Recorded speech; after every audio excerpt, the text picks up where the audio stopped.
자, 예수님이 부활하셔가지고 40일 계시잖아요. 40일. 3절에 나오죠. 40일 돼 있어요. 중간에 부활하시고 난 다음에 40일 동안 함께 계셨습니다. 이 한 달 넘는 시간 동안 제자들에게 보이셨어요. 3절 끝에 보면 보이셨다. 그리고 하나님의 일을 말씀하셨어요. 자, 제자들에게 있어서 이 40일은 어땠을까요? 예수님을 버리고 부인하고 도망갔던 그들에게 40일을 함께 계셨던 주님을 생각하면 회복이겠죠. 그 죄책감, 그 자책감. 근데 예수님이 다 그런 거에 대해서 한마디 안 하시고 다 그냥 용서해 주시는 것처럼 한마디도 안 하시고 그들에게 보여주시고 우리가 잘 아는 그 다락방에 평강이 있을지어다. 저 같으면 평강이 있을지어다라고 안 하고요. 이 개놈의 자식들아 이럴 것 같은데 근데 평강이 있을지어다 이렇게 하면서 묻지도 않고 따지지도 않고 너 일일이 다 말해봐. 왜 부인했는지. 너 그렇게 안 하고요. 그냥 다 평강이 있을지어다 이렇게 하셨어요. 제자들에게 있어서는 이 40일이 꿈 같은 시간이에요.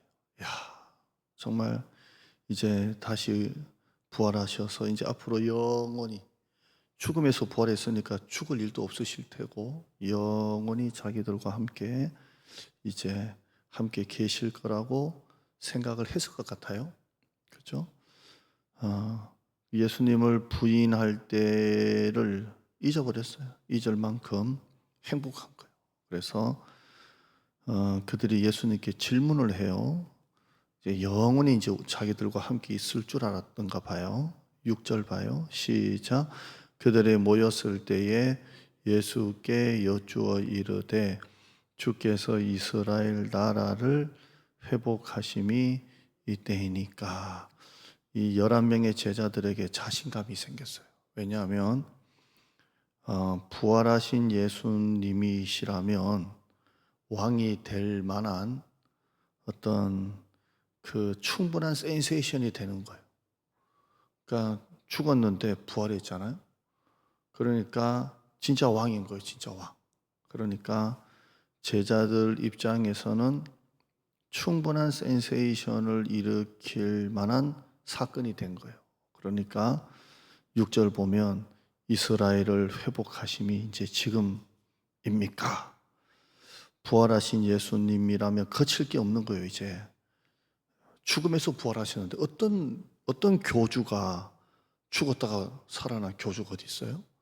그러니까 이제 이스라엘이 로마에서 정치적으로 해방될 충분한 어떤 뉴스거리는 되는 거예요. 그래서 자신감 있게 이때입니까? 라고 물었어요.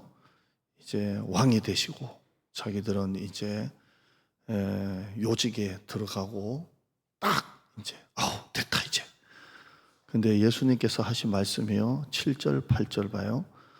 이때이니까 라고 하면 예수님이 기다려 봐라 하든지 이래야 되는데 7절 봐요. 시작. 이르시되 때와 시기는 아버지께서 자기의 권한에 두셨으니 너희가 알 바 아니요 오직 성령이 너희에게 임하시면 너희가 권능을 받고 예루살렘과 온 유대와 사마리아 땅 끝까지 이르러 내 증인이. 자, 제자들은 이제 이 나라가 회복되는 게 지금입니까? 라고 했으면 예수님은 전혀 딴 얘기 하는 거예요. 때와 시기는 니들이 알 거 없다. 그건 하나님께 달렸고 너희는 성령 받고 나가서 전도해라 이렇게 합니다. 그러니까 제자들이 듣고 싶은 건 이제 내가 왔으니까 이제 이 나라를 내가 너희들과 함께 내가 해방시키겠다. 뭐 이런 멋진 말이잖아요. 근데 예수님은 때와 시기는 니들이 알 게 아니고 오직 성령 받아서 나가서 전도해라 이렇게 합니다. 신경 쓰지 말라는 거예요. 그런 건 신경 쓰지 말고 어떻게 이 세상이 어떻게 때와 시기가 이런 건 하나님 손에 맡기고 성령 받아서 전도하라 이렇게 말만 하세요. 그리고 9절 봐요. 이렇게 딱 말만 마치시고요. 9절에요. 시작. 이 말씀을 마치시고 그들이 보는데 올려져 가시니 구름이 그를 가리어 보이지 않게 하더라. 딱 이 말씀만 하고 이제 진짜 마지막 빠이빠이예요. 올라가요. 그냥. 이게 아닌데 우리가 듣고 싶은 것 언제이니까인데 때와 기한은 너에게 속한 게 하나님께 속한 것이고 성령이 마시면 건너받고 이러시면 온유대 사마리아땅 보면 그리고 휙 올라갔어요. 이게 아닌데 영원히 우리와 함께 계실 줄 알았는데 또 올라가시네. 저럴 바에는 왜 내려오셨어? 뭐 이런 거. 예. 패닉이죠. 완전 패닉이에요. 패닉이 온 거예요. 자기들이 예수님이 이제 부활하셨기 때문에 영원히 자기들과 함께 로마를 해방시키고 이제 새로운 나라를 만들고 자기들이 요직에 들어가고 이런 걸 꿈꿨는데 그냥 올라가 버렸어요. 한번 따라할까요? 패닉이 그냥 올라가 버렸어요. 자, 얼마나 이게 패닉이 왔는지요. 10절 봐요. 10절 잘 들리죠?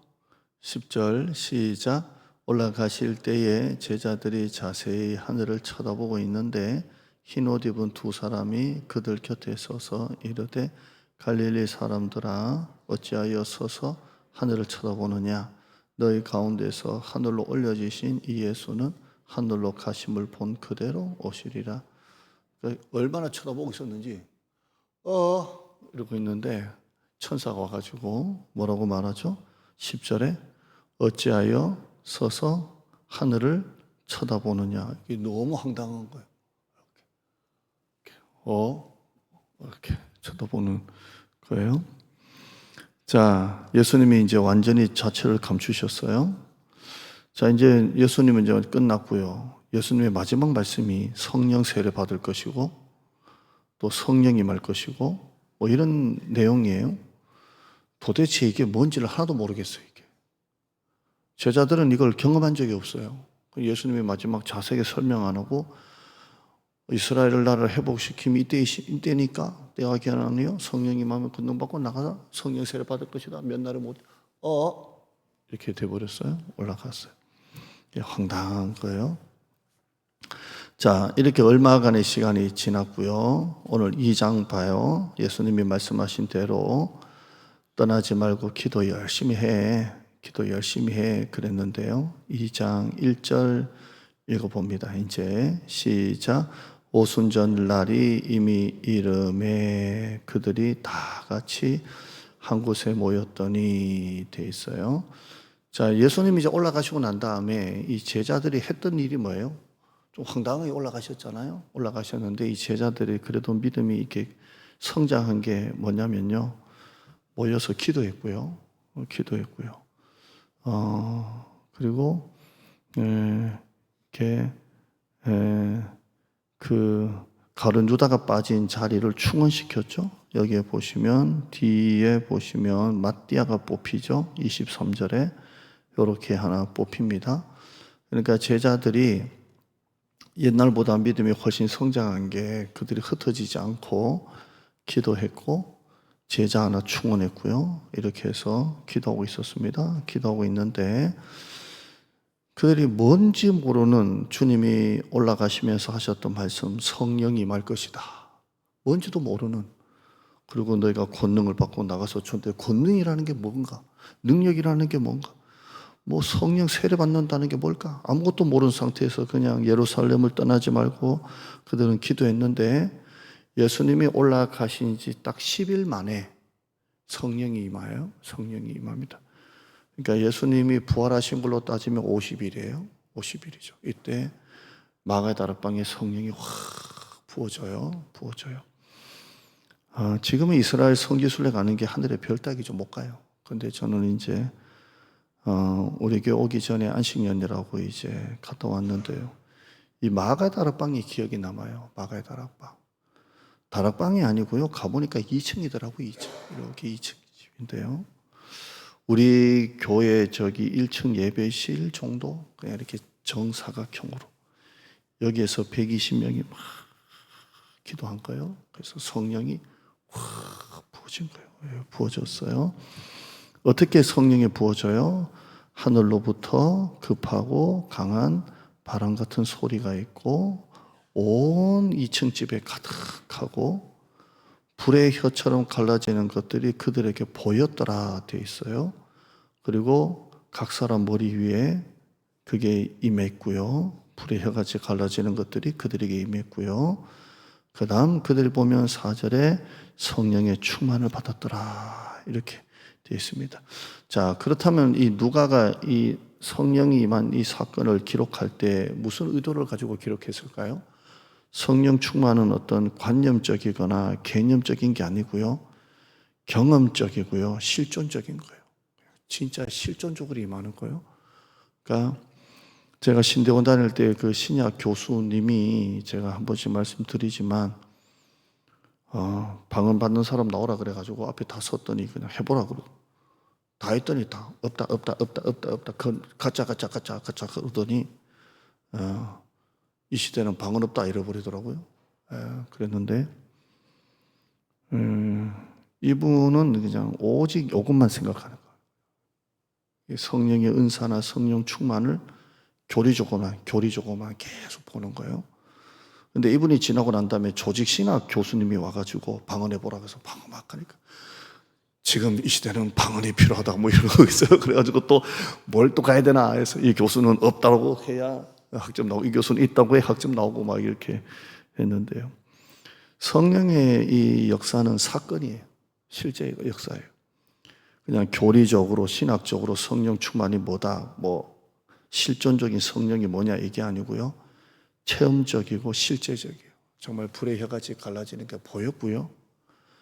그죠? 이렇게 되는 겁니다. 바람 같은 소리가 있었고요. 여러분 가만히 보면 급하고 강한 바람이에요? 같은 소리예요?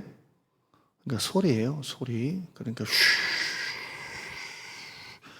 지금 마당이 다 날아갔더만요. 다 날아가가지고 지금 다 날아갔던데 이렇게 바람 같은 소리예요. 바람이 아니고요.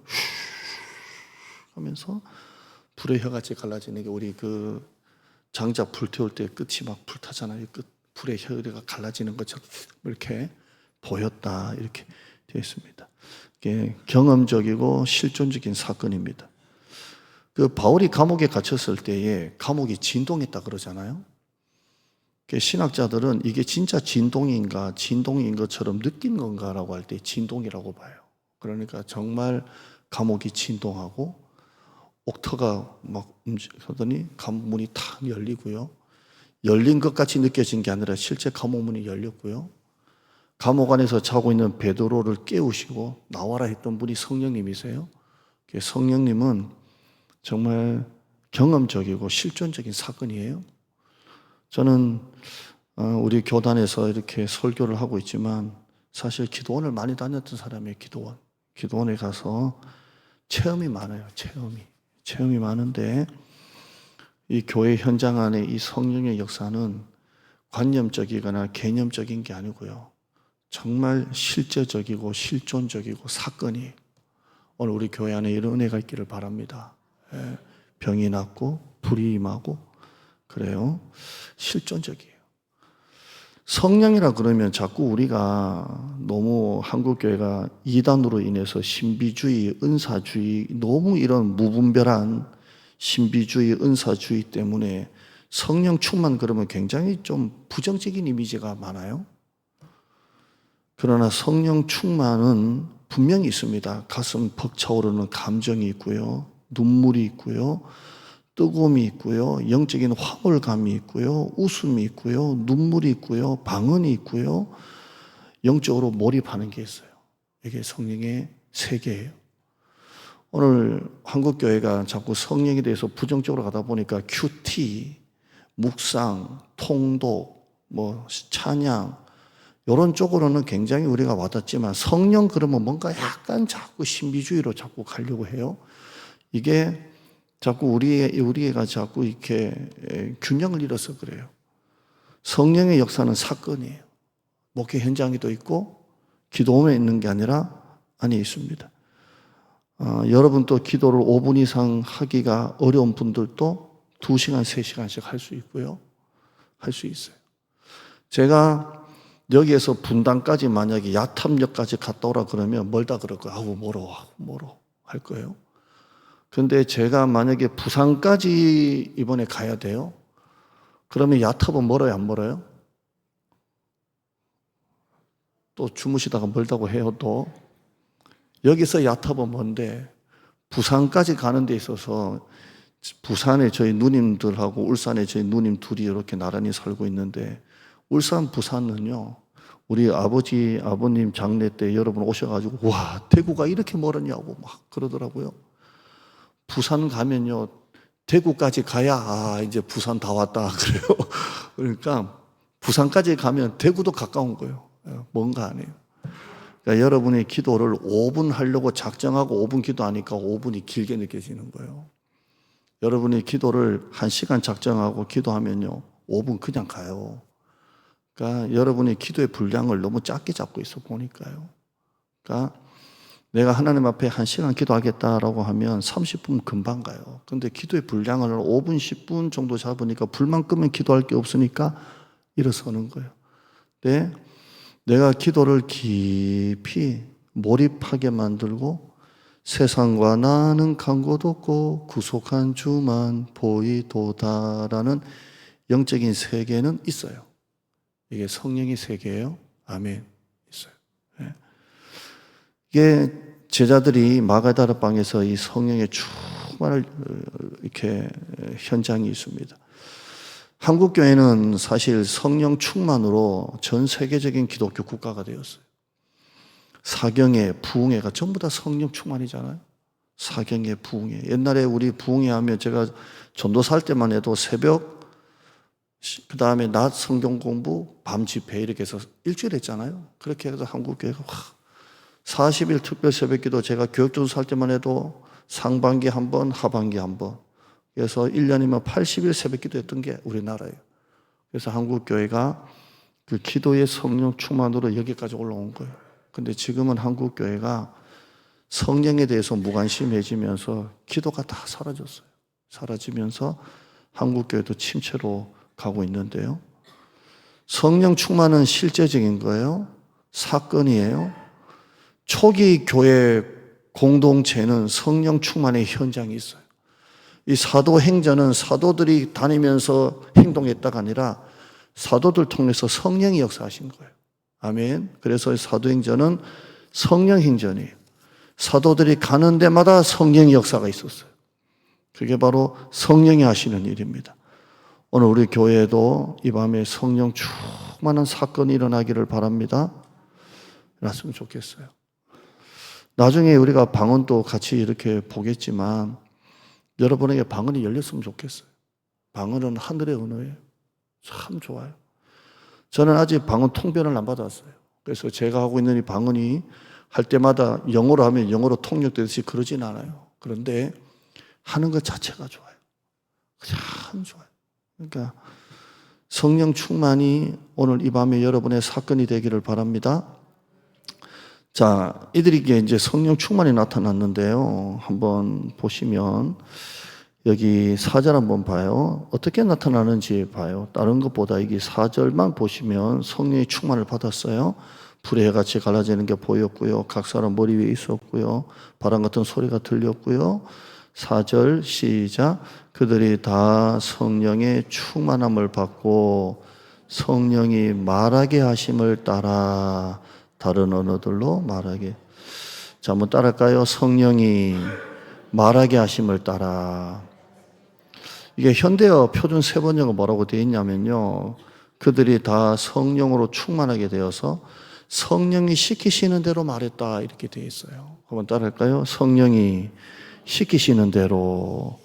그러니까 그들이 성령 충만을 받고 난 다음에 뭐가 달라지냐면 말이 달라져요. 이제는 이 말이 누가 시키시는 대로 성령이 시키시는 대로 성령이 말하게 하심을 따라 말이 달라져요. 말이 달라져요. 여러분 우리가 이 말을 할 때 말은 입에서 나오는 게 아니고 내 속에서 나오는 거예요. 내 속에 있는 것이 내 입을 통해서 말로 나오는 거예요. 그러니까 내가 하고 있는 말은 또 다른 나예요.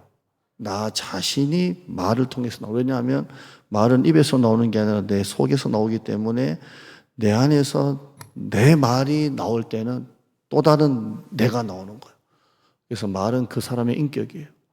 말은 그 사람의 모든 거예요. 말은 내 입에서 만들어지는 게 아니라 또 다른 나의 인격이 나오는 거예요.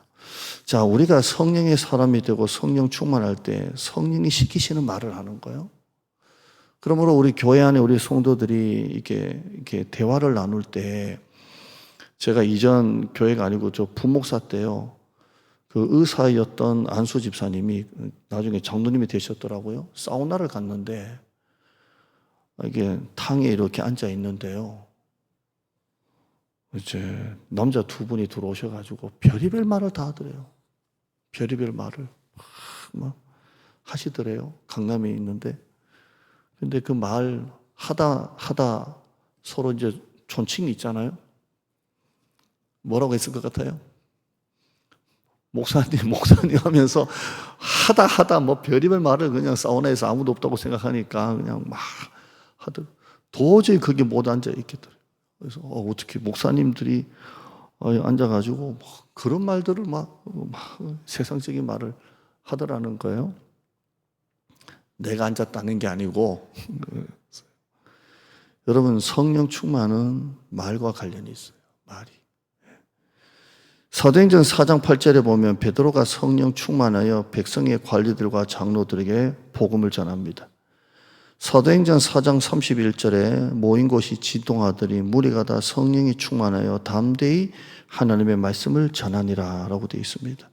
사도행전 13장 9절에 보면 바울이라고 하는 사울이 성령이 충만하여 그 거짓과 악행이 가득하다는 것을 책망하는 것을 볼 수가 있습니다.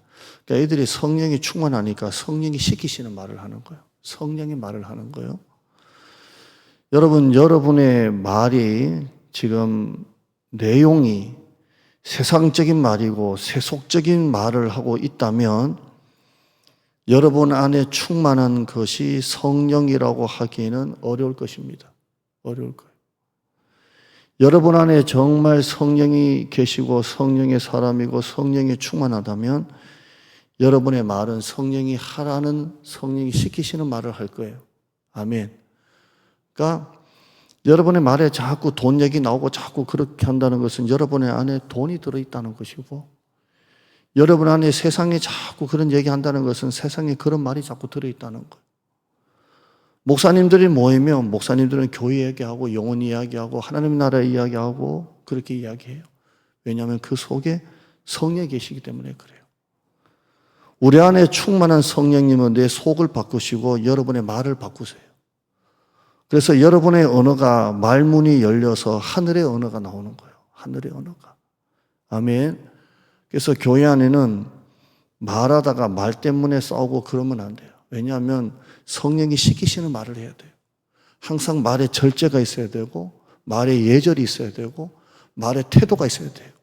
왜냐하면 성령은 내 안에서 시키시는 말을 하게 하시는 거예요. 여러분이 교회 생활을 할 때 이걸 알아야 돼요. 내 입에서 나가는 말은 다 내 말이에요. 또 다른 나예요. 목사가 하는 말은 목사로서 하는 말이에요. 그러므로 조심해야 돼요. 또 다른 나이기 때문에 그래요. 여러분의 말이 하늘의 언어가 되기를 주님의 이름으로 축원합니다. 영혼을 살리는 말, 기도하는 말들이 나왔으면 좋겠어요. 그래서 교회 안에 목장 모임, 여러분끼리 커피 마시면서 대화 나누는 이런 모임들이 다 하늘의 언어가 됐으면 좋겠어요. 그랬으면 좋겠어요. 왜냐하면 우리는 성령의 사람이니까. 아멘. 예. 자, 그럼 구체적으로 어떤 말이 나왔을까요? 자, 봐요. 4절 다시 읽어봐요. 그들이 다 성령의 충만함을 받고 성령이 말하게 하심을 따라, 성령이 말하게 하심을 따라 이거라고 했죠. 그 다음은 어떤 말을 했다고요? 다른 언어들로 말하기를 시작하니라 되어 있습니다. 자, 이게 옛날에는 이제 이렇게 정확하게 번역이 안 됐는데요. 잘 됐어요.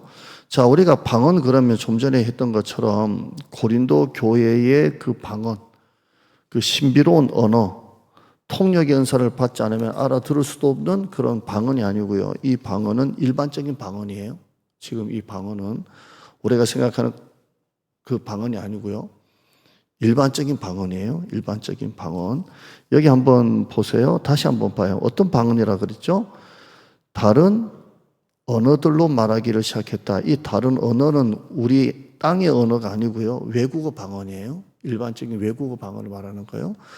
그러니까 우리가 지금 하는 신비로운 그런 하늘의 언어가 아니에요.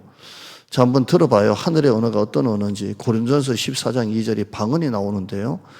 방언을 말하는 자는 사람에게 하지 아니하고 하나님께 하나니. 한번 따라할까요? 방언을 하는 자는 사람에게 하지 아니하고 하나님께 하나니. 그러니까 방언은 사람에게 하는 거예요? 하나님께 하는 거예요? 하나님께 올려드리는 거예요. 제가 여러분에게 방언으로 설교도 못하지만 방언으로 설교하면 여러분 알아들을 수 있어요? 없어요? 없어요. 그래서 여러분에게는 하면 안 돼요. 제가 주일 난예배 설교 끝나고 난 다음에 설교에 관한 기도를 방언으로 기도하면 여러분 알아들을 수 없어요. 그러니까 방언은 사람에게 하는 게 아니고 어디 한다고요? 하나님께 하는 거예요. 그 다음 나오는 말이 알아듣는 자가 없고 영으로 말함이라 이렇게 되어 있어요. 방언은 알아들을 수가 없어요. 영으로 말하기 때문에 그래요. 표준 세번역은 이렇게 말해요. 방언은 사람에게 말하는 것이 아닙니다. 하나님께 말하는 것입니다. 아무도 그것을 알아듣지 못합니다. 성령으로 말하는 것입니다. 이렇게 돼 있어요. 이 방언은 달라요. 지금 여기 나오는 이 방언은 외국어 방언이에요. 그냥 미국 사람 영어로 들리고 중국 사람 중국말로 들리고 이런 방언을 말하는 거예요. 자, 5절 봐요. 5절 읽어봅니다. 시작. 그때 경건한 유대인들이 천하 각국으로부터 와서 예루살렘에 머물러 있더니 이 소리가 나매 큰 무리가 모여 각각 자기의 언어로 제자들이 말하는 것을 소동하여, 제가 언어로 바꿨어요. 자기들의 언어로 제자들이 말하는 것을 듣고 소동하여 다 놀라 신기하게 여겨 이르되 이 말하는 사람들이 다 갈릴리를 벗어나지 않는 촌 사람들이 아니냐. 8절에요. 시작. 우리 각 사람이 난 곳 방언 우리 언어로 듣게 되는 것이 어찌미 됨이냐 이렇게 말해요. 이 방언이 뭐예요? 외국어 방언이에요. 그래서 다 나와요. 이때 터졌던 방언이 외국어 방언이에요. 예. 오늘 여러분 이 외국어 방언 터지기를 축원합니다. 이제 라오스 가는데 라오스 방언 좀 받았으면 좋겠어요. 그래서 직통 게시 받아가지고 다 있으면 좋겠습니다. 그래서 외국어 방언입니다. 자, 그들의 지명이 나오는데요. 9절, 10절, 11절에 바데, 메데, 엘람, 카파도기아, 아시기아 쭉 나옵니다. 이 지역들이 전부 다 쭉 나와요. 흩어진 유대인들이 와서 복음을 들었던 수많은 디아스포라 유대인들, 흩어진 유대인들이 그 범위가 나와요. 굉장히 넓죠. 다 넓습니다. 바데, 메데, 엘람 해서 9절부터 쭉 다 나옵니다. 바데, 메데, 엘람, 메소포타미아, 유대, 갑바도기아, 본도, 아시아 해서 애국까지 저까지 로마까지 10절에 보면 로마까지 나오고요. 저 아라비아까지 11절에 우리의 각 언어로 어떻게 저렇게 하나님의 큰일 복음을 말하느냐 합니다. 자기 말로 들리는 것을 볼 수가 있습니다. 자, 로마 교회는 바울이 개척했어요, 안 했어요? 개척한 교회가 아니에요. 그래서 사도 바울은 로마를 가고 싶어 했어요. 한 번도 안 가봤어요. 근데 로마 교회가 있으니까. 제가 성지순례 가니까요. 예루살렘, 사도 바울이 간 데를 말하는 거예요. 예루살렘. 이쪽에 그리스. 이쪽에 로마. 이쪽 하면 잘 모르겠고, 이쪽에 스페인. 이렇게 가요. 사도 바울이 3차까지가, 4차까지가 로마라고 보는데, 5차 스페인까지 보는 분이 있더라고요. 이렇게 쭉 가요. 근데 가는 데마다 복음이 전해져 있어요. 근데 여기 복음이 전해질 때, 바울이 여기에서 정착을 3주라도 하고 복음을 전한 데도 있지만 바울이 가지 않은 데도 이미 복음의 깃발이 꼽혀 있는 데가 많아요. 많은 선교학자들이, 제가 선교대학원 나왔잖아요. 어떻게 바울이 가지 않는 그 지역에 복음의 씨가 떨어졌고 어떻게 거기에 교회가 세워졌고 어떻게 믿는 부름받은 하나님의 백성들이 거기에 예배를 드리고 있을까라고 했을 때 이 지역이에요. 이 지역이. 그들이 성령 충만하여 복음을 전할 때 하나님께서 다른 언어들로 말하게 하심을 통해 들었던 그 사람들이 하나님의 큰 일을 듣고 가서 자기 나라 땅에 아름아름 하면서 그 땅에 복음의 씨가 퍼졌을 거라 그렇게 봅니다. 성령이 밀어 올렸던 그 말이, 속에서 밀어 올린 그 말이 사도들의 입 밖으로 나와서 복음을 들은 그 사람들이 그 복음의 씨를 들고 세계 곳곳에서 복음의 씨앗을 뿌린 거예요. 아멘.